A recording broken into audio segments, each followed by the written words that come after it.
posição que eu te mostrei são os 5 fundamentos. Você tem que lembrar que o jiu-jitsu, ele tem 5 fundamentos. O primeiro fundamento é a base, ligada à distância. Se você não tiver a distância certa, você não luta, nenhuma luta dela, nem karatê, nem capoeira. Então a distância é a coisa mais importante. E antes da distância vem a base. Você vai lembrar que a gente falou da base do passarinho, e eu cito a base do surfista ou do skatista, que ele abre aqui para poder conversar. Eu acho que você vai lembrar disso, para conversar dessa forma. Ou se for uma base de luta, eu recuo uma perna aqui. Então, base, eu estou aqui normal, conversando. Se alguém na minha direção, eu abro a minha base e levanto as minhas mãos. Levanto as minhas mãos para, em caso de uma agressão, eu estar com as mãos próximas e poder fazer um reflexo. Lembrando também que o reflexo é sempre em direção à pancada, porque se eu for tirar a minha cara, a pancada fica mais forte. Eu tenho que ir em contra a pancada. Ou seja, quando ele vai, eu estou conversando com a pessoa, quando ele vai me agredir, a mão dele ainda cá atrás. Se a mão dele estiver aqui, ó, a pressão dele é mais forte. Entendeu? Olha aqui. Vamos aqui desse lado aqui, fica mesmo. Então o cara vem conversar comigo, eu começo a conversar já com ele embaixo, com a mão alta. Se a pancada vier, eu vou em direção, porque o braço dele ainda está em movimento, ainda está vindo de trás para frente. Se eu atraso, eu fico parado, faço isso, a mão dele entra em mim. Então eu tenho que fazer de novo. Ó.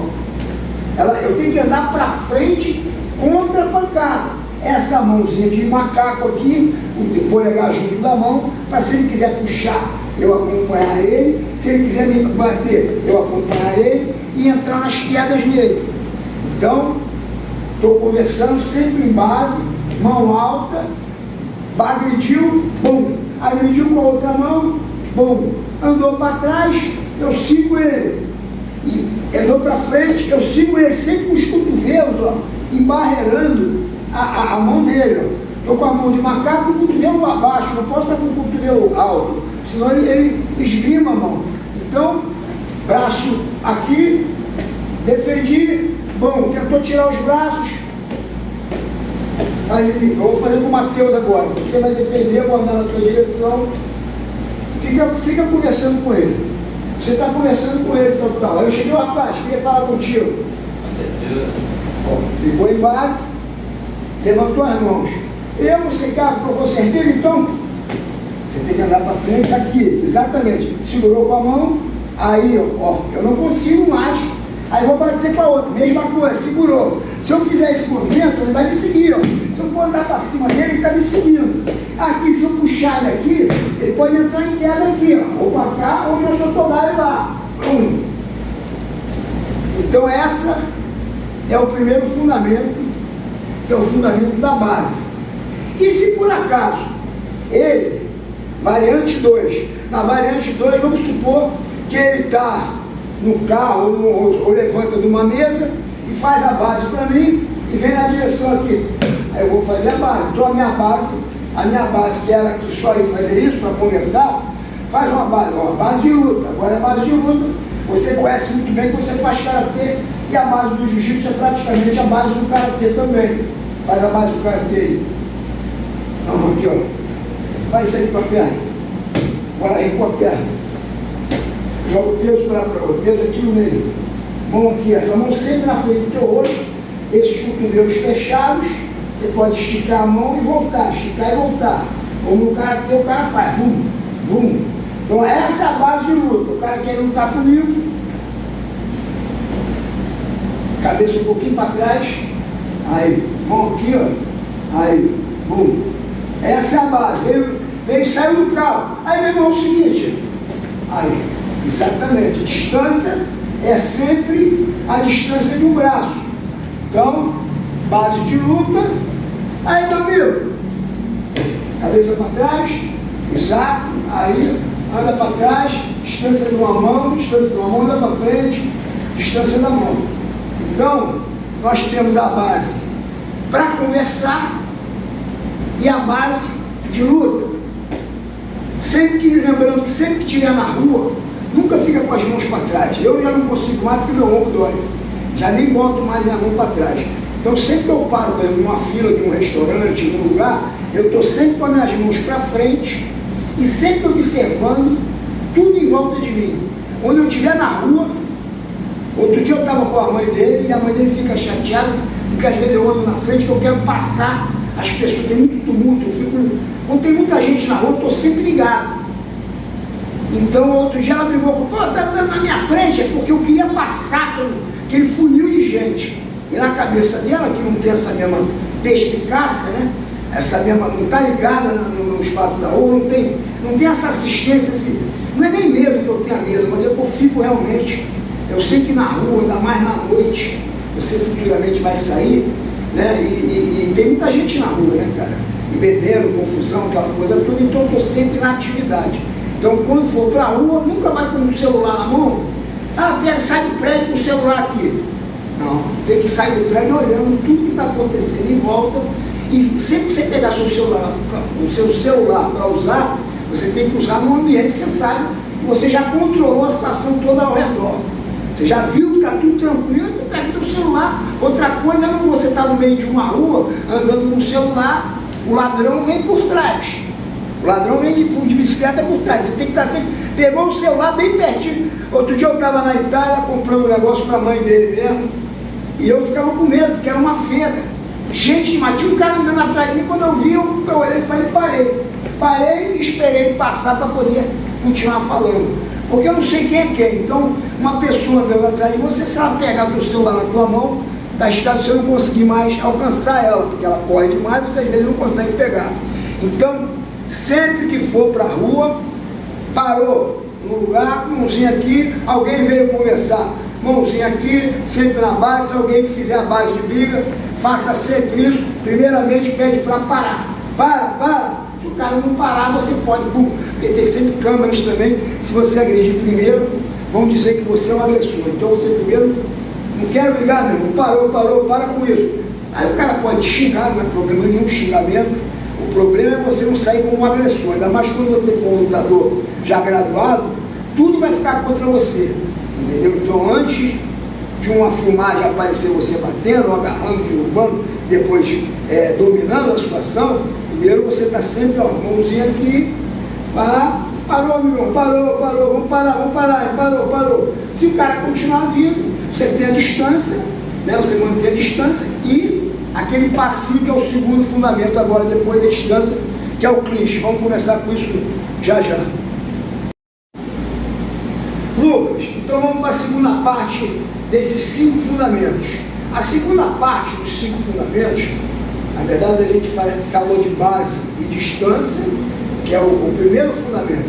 Base e distância, apesar de ser duas coisas, elas fazem parte do mesmo conceito. Você tem que estar em base para você fazer o movimento da distância. Então tem a base para conversar, a base para uma luta e a distância. O segundo fundamento é o clinch.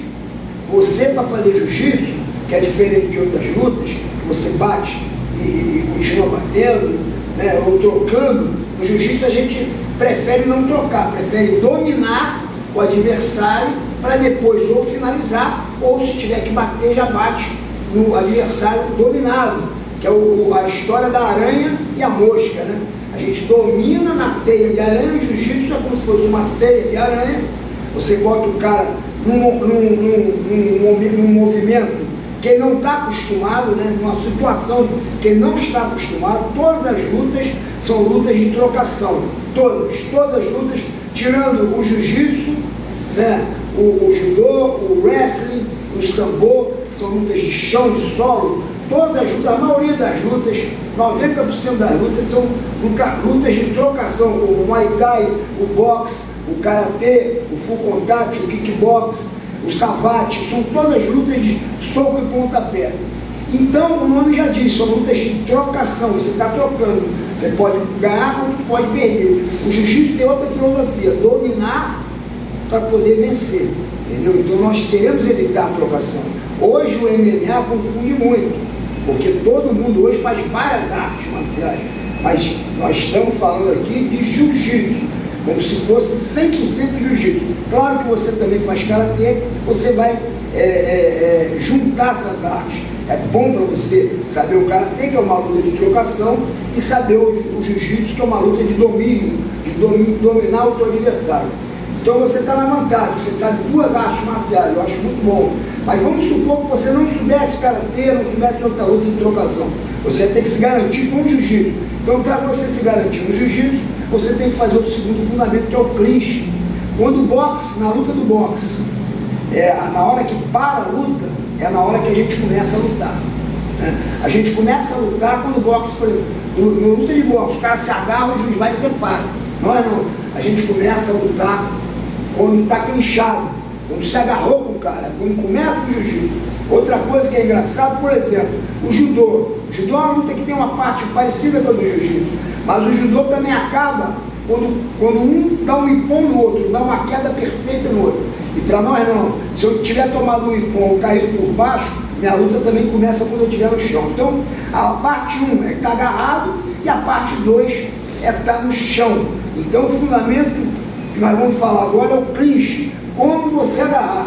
Né? Eu vou mostrar algumas maneiras simples de você agarrar aqui, mas antes de mostrar os clinch, como eu mostrei a base, antes de mostrar a distância, eu vou mostrar as pegadas. As pegadas do jiu-jitsu, essa aqui eu chamo de faça uma reza. Ó, você reza para ganhar a luta. Você vai botar a mão para cima e a outra mão você vai segurar no teu polegar. Isso aqui é como se você estivesse fazendo uma almôndega. Uma almôndega, aqui ó. Vou botar aqui só minha mão, filma minha mão aqui ó. Aqui ó. Almôndega não é fazer isso aqui, é dedinho de borboleta. Eu vou segurar em cima do meu dedo, não embaixo do meu dedo. Eu não vou segurar aqui, eu vou segurar aqui ó. Então aqui, rezei, peguei, rezei, peguei, rezei, peguei, rezei, peguei. Esse é o treinamento da pegada. E sempre com os cotovelos juntos. Cotovelos juntos de mim. É a primeira pegada. Segunda pegada é essa que a gente chama de 8 dedos. 8 dedos aqui. Cotovelos juntos.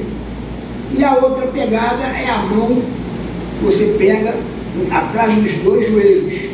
Então, atrás dos dois joelhos, 8 dedos. E essa pegada da almôndega, que também pode ser passada por pulso, porque que a gente chama de pegada de helicóptero. Por exemplo, você vai pegar a mão do cara no helicóptero, você pega aqui, porque se ela escorregar, ela vem para a mão, e se escorregar, vem para 8 dedos, que aqui, depois que soltou, já era, que caiu do helicóptero.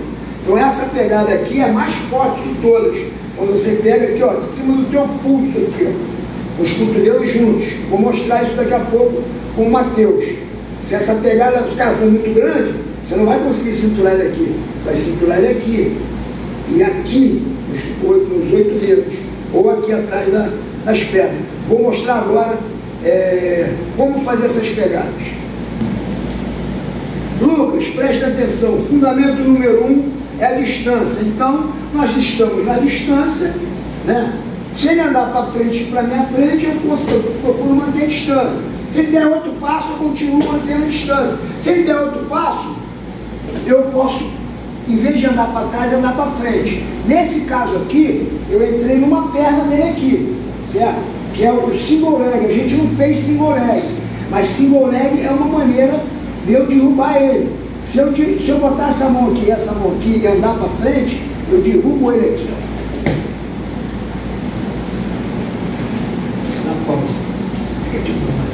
Lucas, eu vou demonstrar aqui algumas maneiras de você agarrar o teu adversário.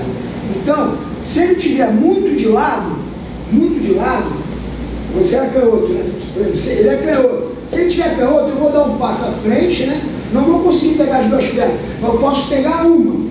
Peguei uma, trouxe para mim, juntei minha perna, mas não junto meu pé, porque se eu juntar meu pé, meu joelho fica aberto. Então eu junto meu joelho, mas não junto meu pé. Aqui, se minha cabeça estiver para dentro, eu vou dominar esse joelho aqui, ó. Esse joelho aqui, essa mão vai vir para cá e eu vou derrubar ele para lá. Se por acaso, na hora que eu pegar essa perna dele aqui, ele começar a andar muito para trás aqui, eu posso virar a minha cabeça para cá, uma desse lado, eu dava com a cabeça dentro. Eu posso também botar a minha cabeça para fora, essa mão que pegou primeiro.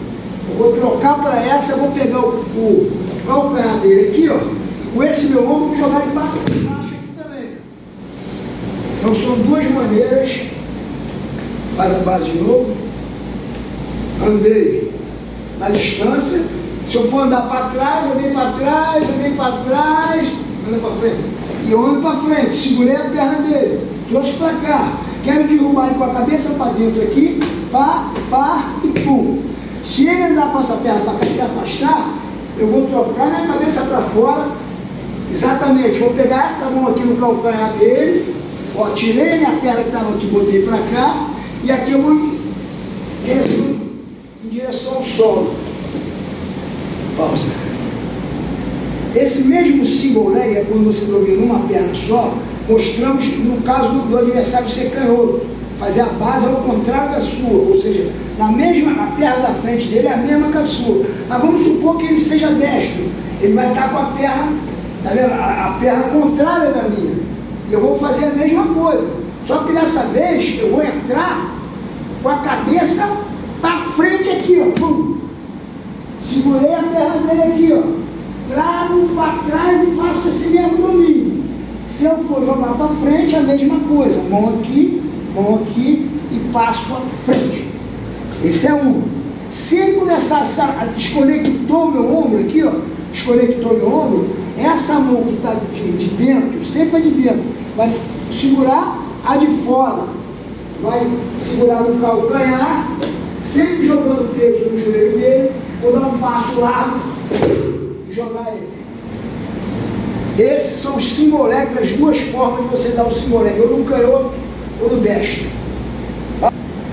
Então, Lucas, a gente começou essa aula mostrando primeiro a base, a distância e as pegadas. Você reparou nesse single leg que todas as minhas pegadas é abraçando e a mão está aberta ou aqui, eu posso até, nesse caso, posso até fechar, mas eu não estou fazendo a pegada nem de 8 dedos, nem aquela que eu chamo de almôndegas, né, que a gente faz as almôndegas.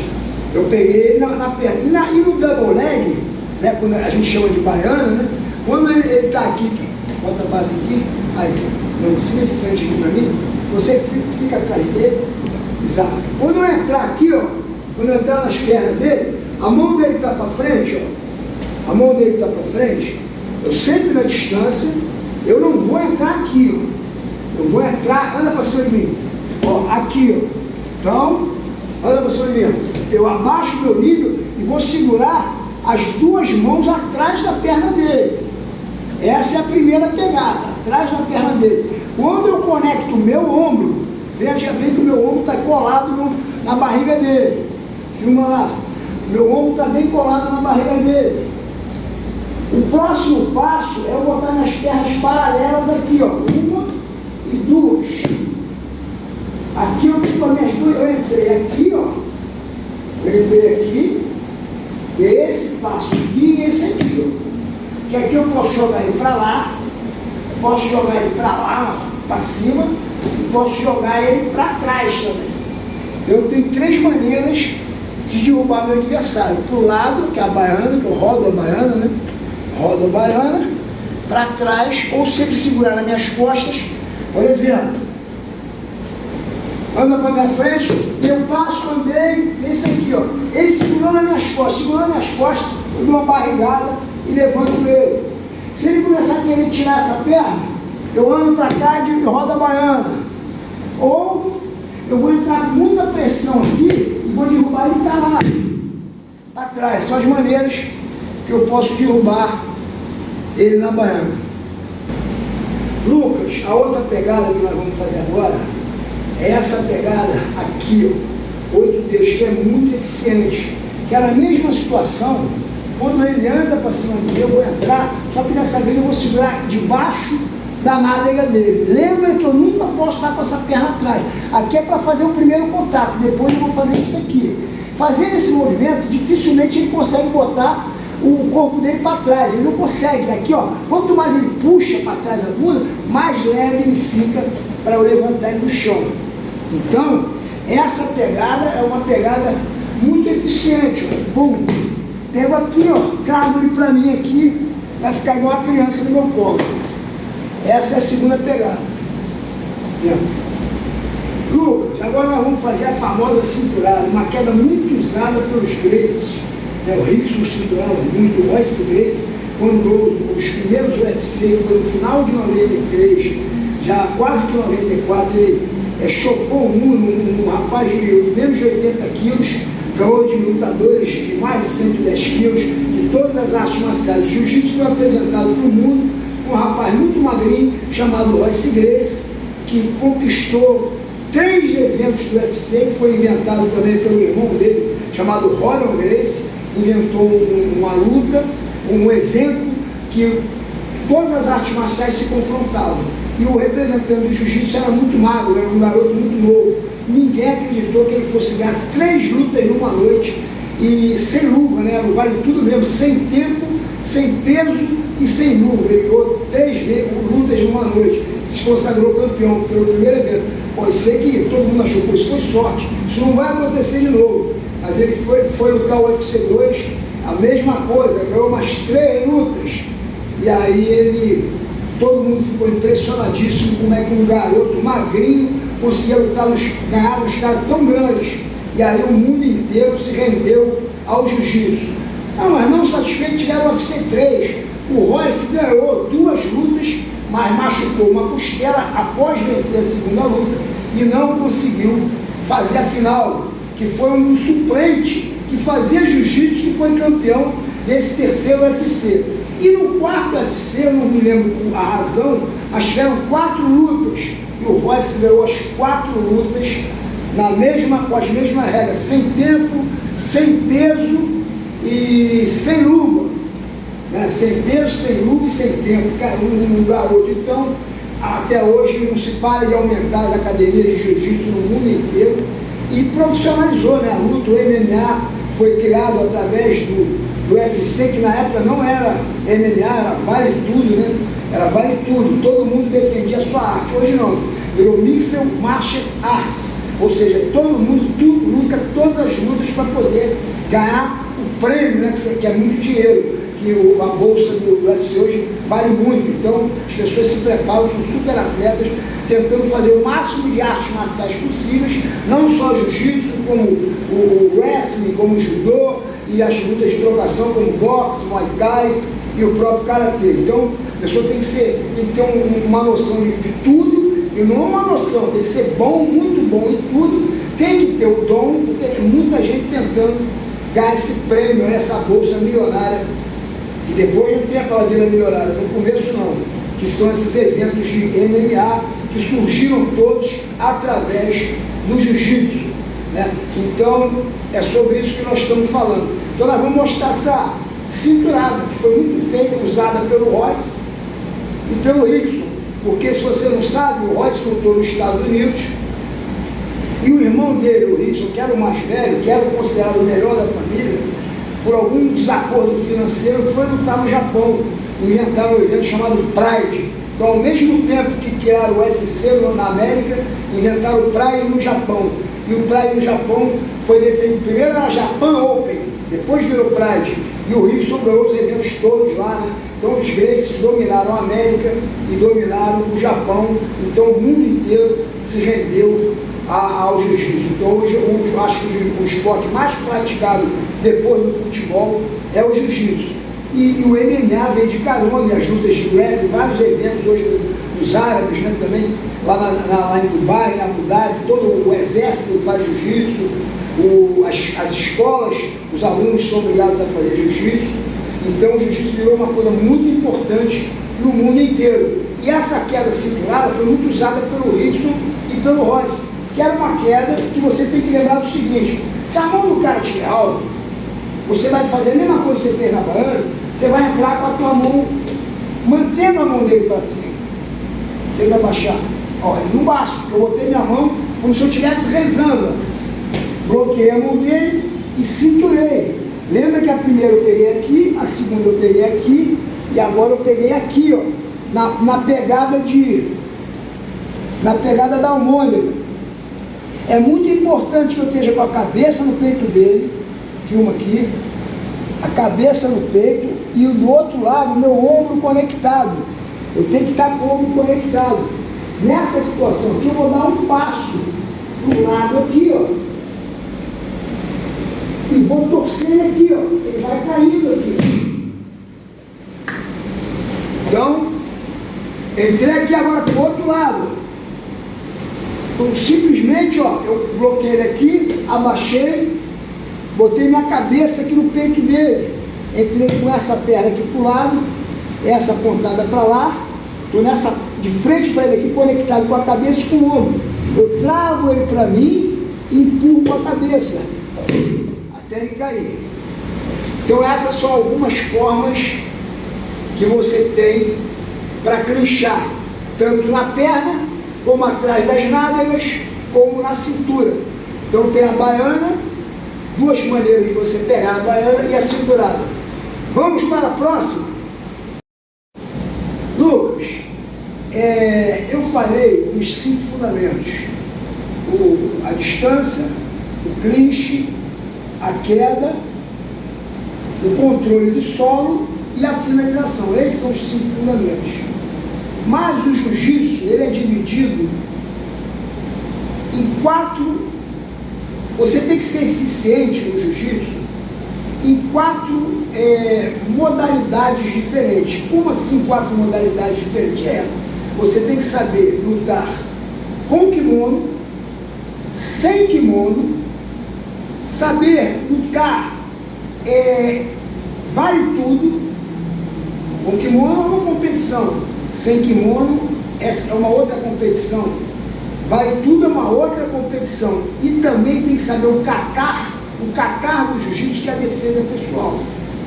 Então, a defesa pessoal é que te dá segurança contra um leigo, contra uma situação adversa na rua, por exemplo, no metrô, no ônibus, numa festa, numa abordagem inconveniente, algum amigo que queira te dar uma gravata, por exemplo.